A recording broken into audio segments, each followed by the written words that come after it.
Well, you want to start, Beeps, or you want me to? Yeah, because I came into town when I was 10 years old, kind of late, if you will, about in 1964. I lived in the apartment. Actually, the store was on the first floor. This is where the present-day town hall is now. Um, there used to be a two-story building there, and I used to live up on the second floor there. My first memory of living in town would have been the carnival just on the green. Now, a lot of people in town don't even remember the carnival on the green. That all started as a Grange fair. The date maybe back in 1950s or so, but then the fire department had taken it and had a fair on the green with bingo and the boost and stuff, and Terry can tell you some of the things about that because I know he remembers that very well. But they had the bingo just in the middle. The booths were around the edge. How they fit just everything just in there, I'll never know. It changes when you get older to think of what that carnival was, because it's a compact area, but I mean, it seemed like it was big. Huge. Oh, wow, we were only small kids back then, and it was great. And they had this thing called the beer can smashing, and that was when the cans were steel cans, so it was tougher to to smash them down. And you took this sledge hammer about this big around, and there was this wooden stump there. They put a beer can on there, and you were supposed to smash it down.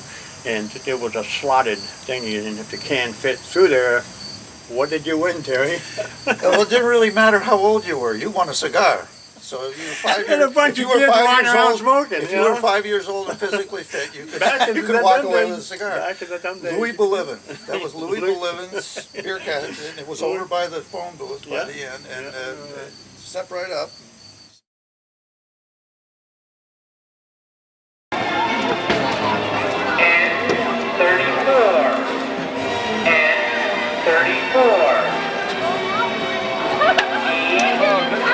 They had a dart booth, and I remember I was throwing darts, and I don't know, some kid said, "Hey, Bill, toss one over the back because I want it." So I tossed a few over the back. The kids ran on back and got them.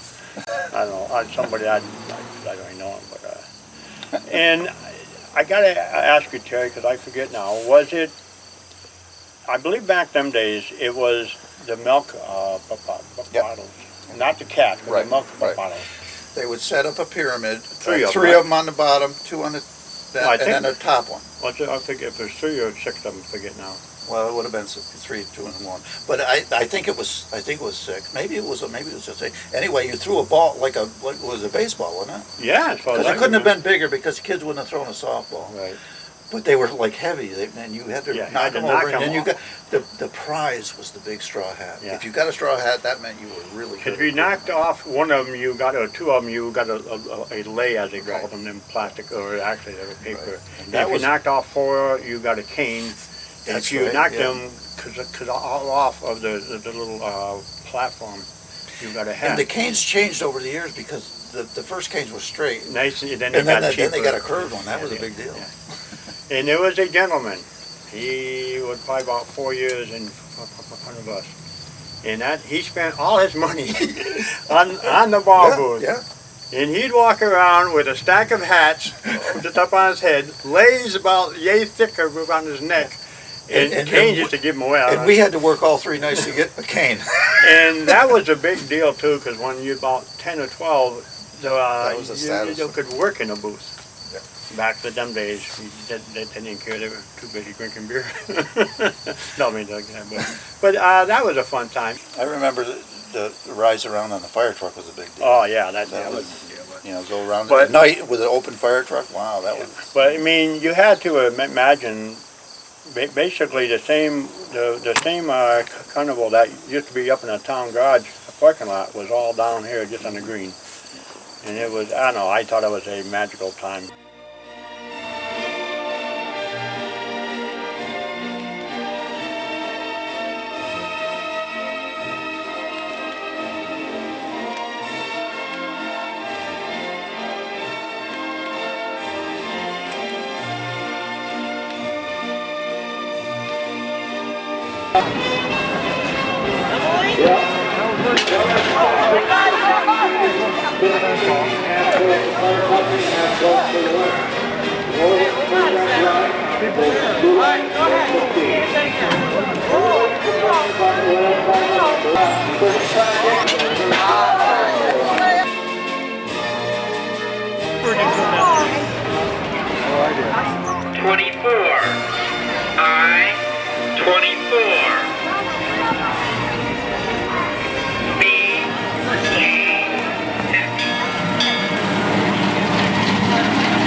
I lived just across the street from it.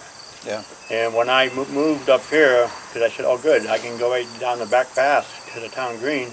That was the year that they had moved it up to the town garage. It's funny you mention a path because every kid in town had a different way to get to the green. Everybody had a path. We had to go up. There was paths. I mean, there was 3 paths just in back of my house here, and people who had to walk to the school used to go up one path and across the way up to the school. Yeah.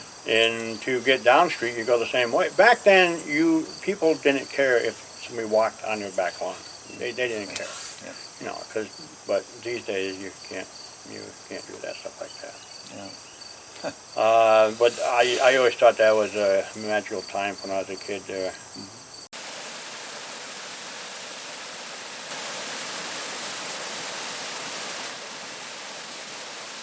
There's a brook that runs through town here. A lot of folks don't even know what's down there. It starts up in back of, well, I'm going to mention names, but you won't know the names. Up by the corner of Route 7 and 1. I think it originates behind Helen's Pictures. Behind, yeah. Where the town wells are. There's a town wells up there and everything else. And it used to run right through town here. Because unfortunately they have built 2 or 3 ponds up there. And now it dries up during when it gets warm, it dries up. But that brook used to run all year long. Cause we used to catch dace, fish. Horn dace. Just in that brook. Now there's no such thing. But I remember my mom saying, "Bill, stay away from that damn brook." Because we'd go down there and we would play in it. We would build dams, you know. And we'd come home. Nobody wore shorts back then. We always wore pants, and I'd be covered with mud from here right down to my sneakers. And you only had 3 pair of pants for the year. year. Yeah, right. No, I mean clothes we didn't have like they have today. But we used to spend. It seemed like we spent just all day down there playing in the brook, making dams, and you build them, and then they all break. You start again, and it was fun. I mean, and this was not just us. This was a whole bunch of kids in town. Bill Hines, he is gone now. I'm sorry to say that, but you know, we used to always play down there. And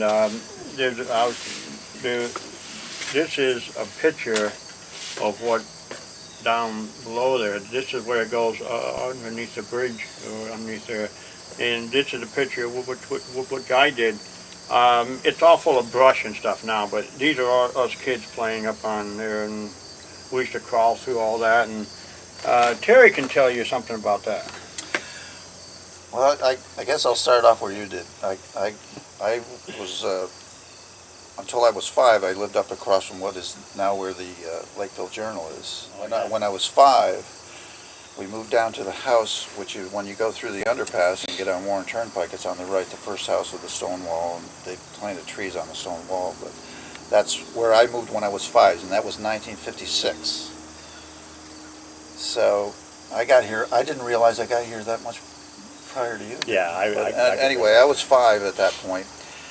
And like Bill was touching on, that was like moving to, you know, big city, because when I grew up there until I was 5, that was it. You know, we were at the house. People didn't travel back then either. You didn't, when you grew up in town, this is where you were. I mean, we had two grocery stores at Hamsy's and Burgenny's. You lived over top of Burgenny's. There were 2 apartments over that building, which is not there now. That was almost comparable to the old town hall. Yeah, that was big. It was a big store. It was much bigger than Hamsy's store. Oh yeah. Anyway, you lived on one side. My Uncle Bill lived on the other side. But that was a big thing. So anyway, But I mean, times were different then. There was no internet, there was no video games. You might get 2 channels of television if the weather was right. If the weather was not good, you didn't get any television. No. So when you had time, when you went out to play, you stayed outside. You didn't go home. I mean, that's why there's so many paths around, because about dinner time, the various mothers would say, "Hey, it's time to come home to dinner."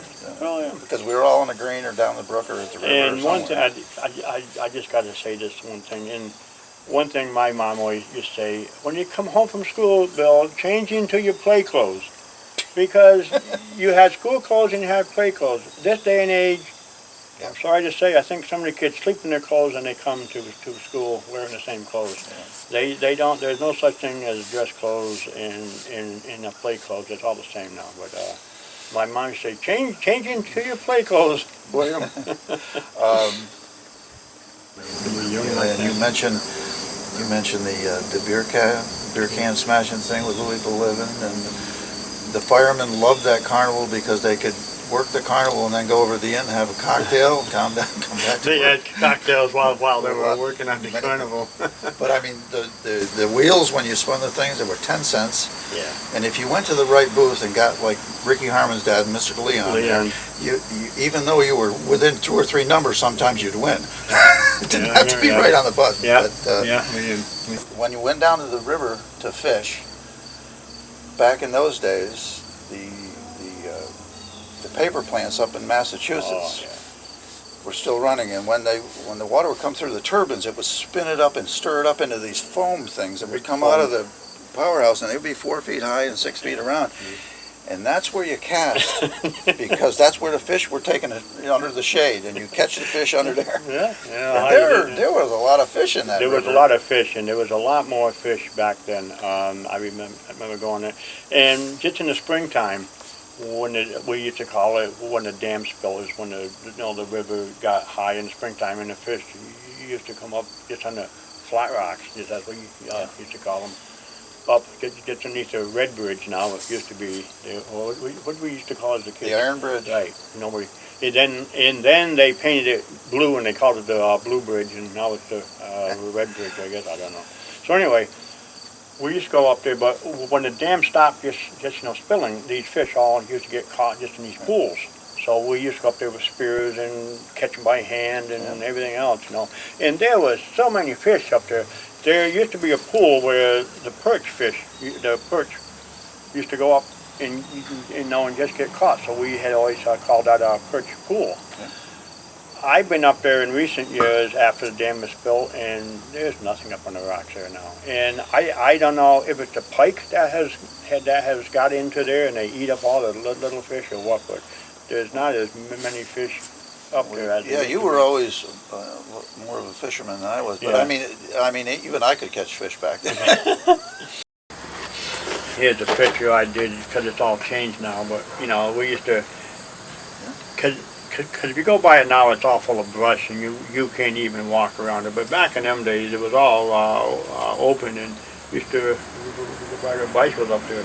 And we used to fish there, and we used to spend all day up there, Well, it seemed like we spent all day long, probably not, but you just go up there, and we used to, cast in there, and we used to catch sunfish or whatever, bluegills. Well, actually, you could catch bullhead, rock bass, pickerel.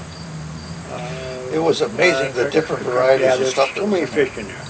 But what we used to do is we used to go down to the store and we used to buy these gang hooks. That's the 3 hooks in it.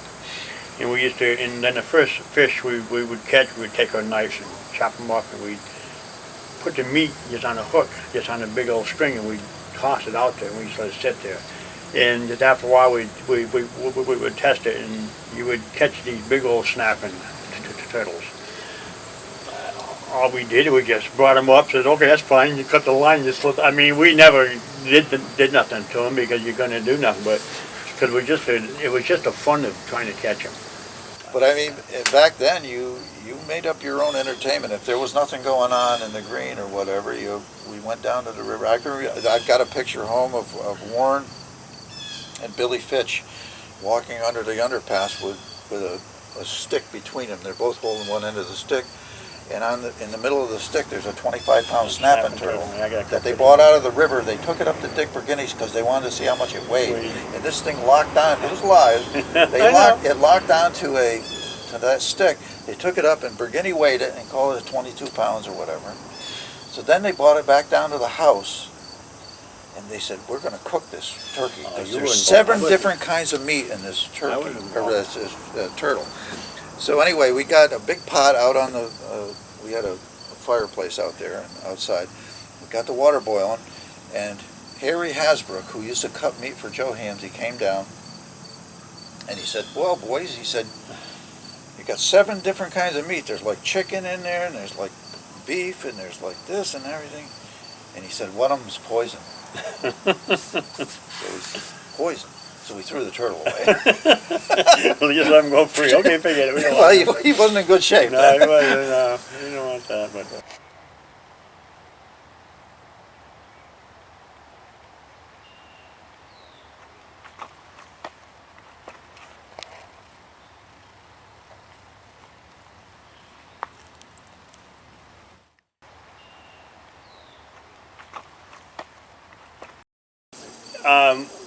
But when Terry talks about the green, you have to think now. There was no stone monuments on there. No, there was it no wide open.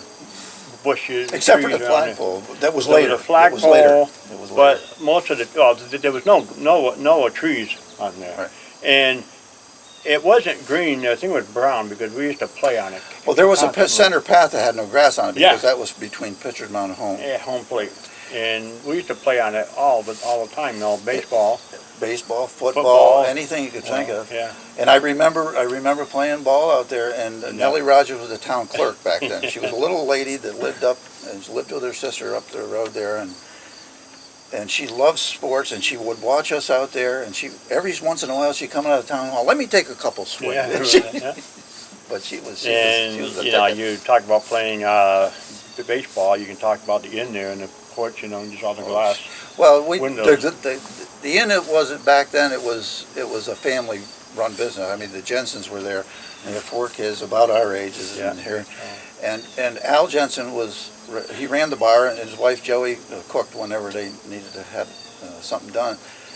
And the torch is similar in that it was all glass then. But you have to imagine that was the backstop of the baseball field. So when you had a foul ball or a bad pitcher, you went right through the window with the ball, and there was nobody there. I mean, so what the procedure was, you just go in, and my dad and all the guys' fathers were in there having cocktails after work or whatever. So, and Al's kids broke a few too. Oh yeah. But I mean, you just went in and reported, "I broke a window, Al," and he said, "Okay," and he'd replace it in a couple of years, whatever. But anyway, that was. Piece of cardboard or. But that's true. The seasons changed, and the green was where everybody.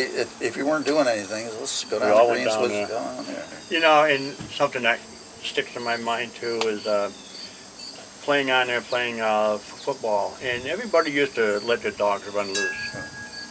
You'd be playing, you get tackled. Ah, no! You know, you'd rolling in it, and you know, whatever. I mean, dogs would loose all the time, and they would go wherever they had to go, and you'd roll. Somebody hit a foul ball. There was back at the TMZ store.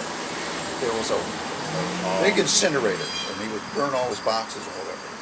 And somebody hit a ball into there, and we didn't have a lot of balls to play with.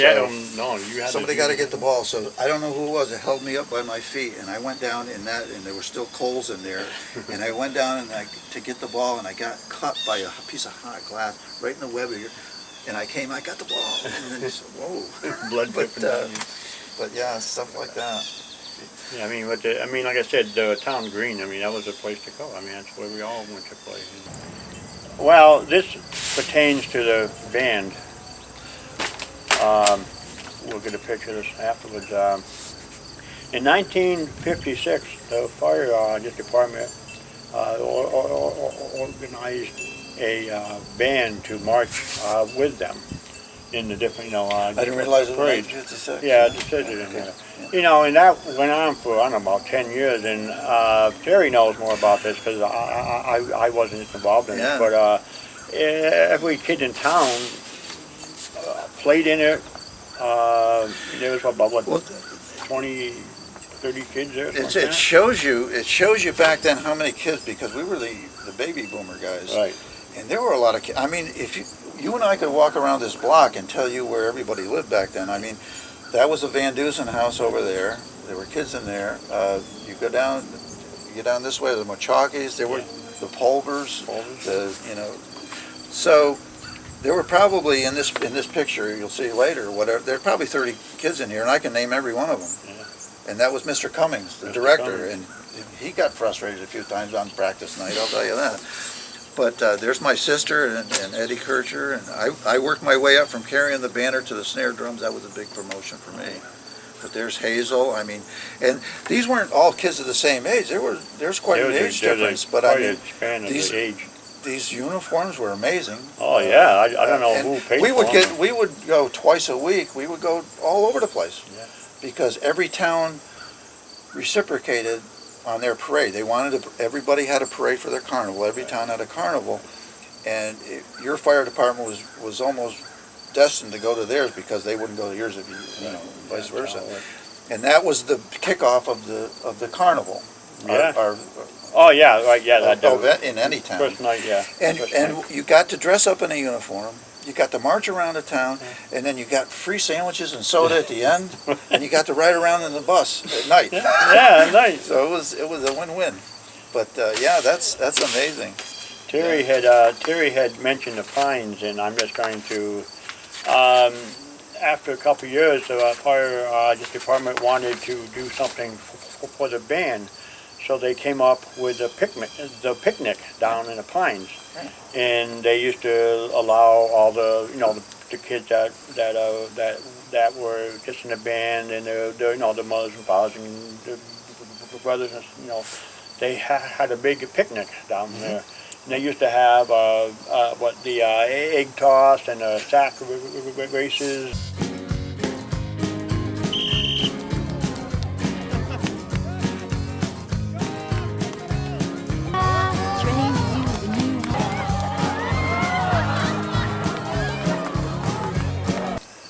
I don't know what else type of fun things to do down there. It was all day long. You had free food, hot dogs and hamburgers. The fire department was the social center of the town back then. I mean, because all the moms and dads were in it. But the ladies' auxiliary was twice, big deal. I mean, when you look, this is what 1974. Yeah. But you'll see this picture again.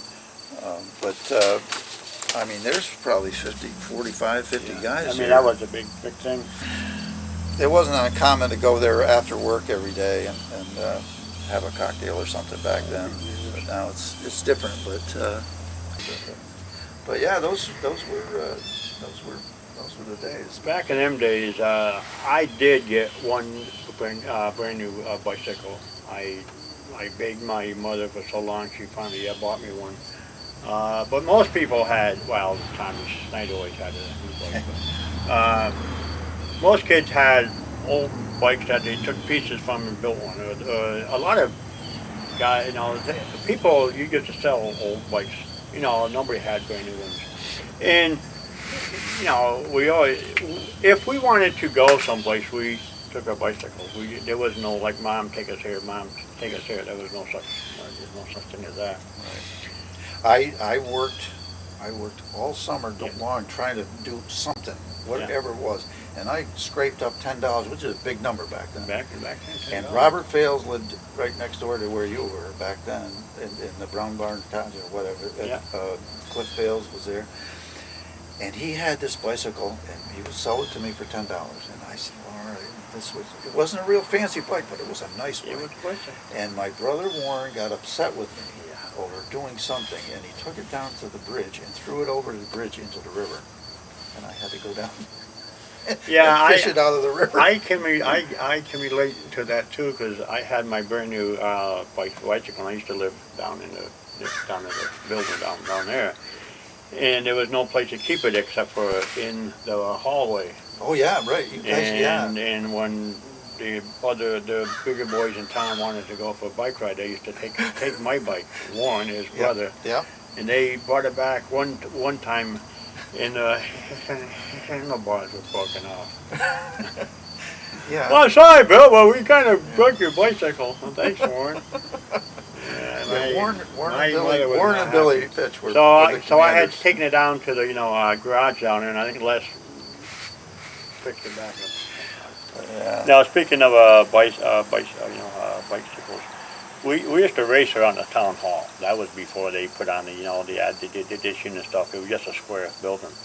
We used to race around that thing there, and then just before they had put all of the just additions on to the the library, there was a walkway that went around that whole thing. We used to race around that thing. I mean, there was nobody up there back. There was a cement walkway went right around that building. Yeah. And it was tight corners and You have to lay your bike. yeah, right it over. was, And I remember a friend of us, or Tom, he's no longer here.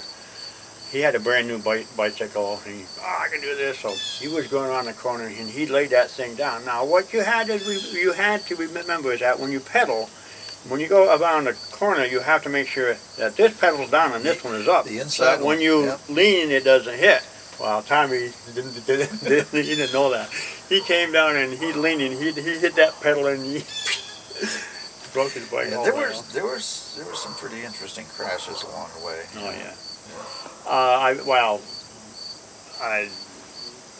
It was always a big deal to come down this hill here and slam on your brakes and see how long of a skid mark you could use. You could leave down on the road there. Well, I mean, you had to use your imagination to it. If something was going on, you had to figure out something to do.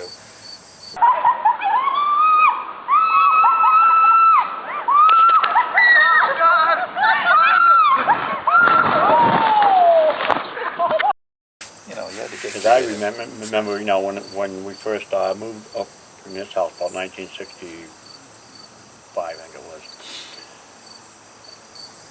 Once or twice a year, because it had snowed at the daytime and at nighttime, they used to plow this. They never put sand down. Oh, well, if they did, it was really afterwards. So once or twice a year, they'd come down through here and they would just pack it down. It was just like ice down through here. And every kid in town used to get their sleds and slide down here. Now, you used to have these big snow banks just on the side there. So, and we used to get a chain or a train, I guess you want to call it. You would hook your feet just in the sled, just in back of you. You start down and you start going like this. And of course, the guy on the end, he would get whipped off and you go up flying up the snowbank.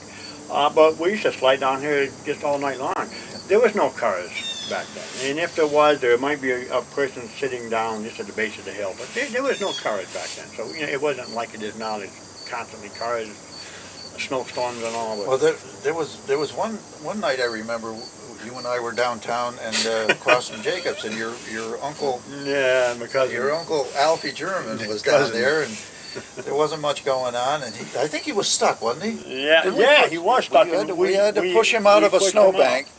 So he said, thanks a lot, you guys. He said, hey, why don't you hook your sleds onto the back of my car, and I'll take you up around Berkshire Homes Hill there. He said, wow, all right. So Bill and I each hooked our sleds with the ropes on a bumper. He was on one side and I was on the other. Well, this was the road still had some material on them because there was ice and everything. It's rock, the sand and the rocks and everything else. So he took off and he didn't go slow. He didn't. Went very quick. So we're out there and we're right behind the rear wheels of this car going 40 miles an hour up the hill, and the stuff is coming off and we're getting smacked, and we didn't dare let go because we're going too fast.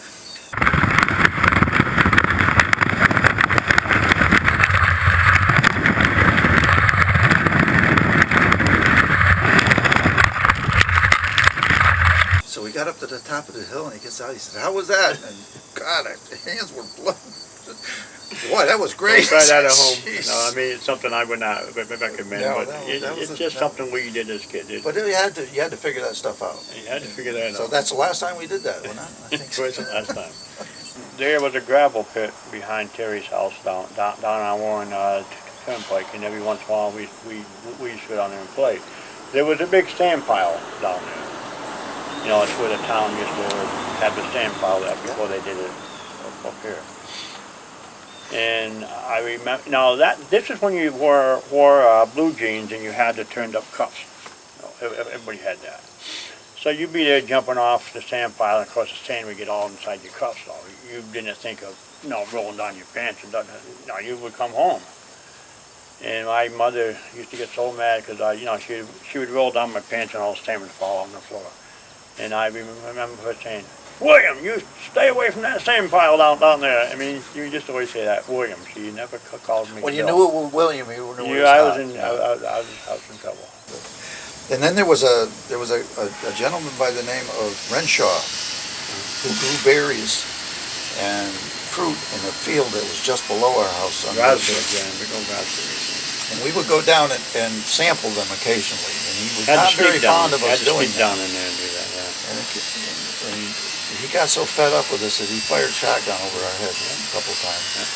So that was the end of that project too. Let's wrap that up. I remember, and it's no big deal these days, but just upon Halloween, you used to try to sneak into the church to ring the church bell. That was a big deal. Yep. You didn't do any harm, you just rang the church bell. And, and there used to be these people that were supposed to, guard the church, but we used to sneak around somehow. And some of them were nice enough, go ahead, ring it, just don't do it too hard. Get it out of your system. It's a lot simpler to do it than trying to break into it and do it, but, we didn't do any harm. We talk about these stories, but we never did nothing that hurt things.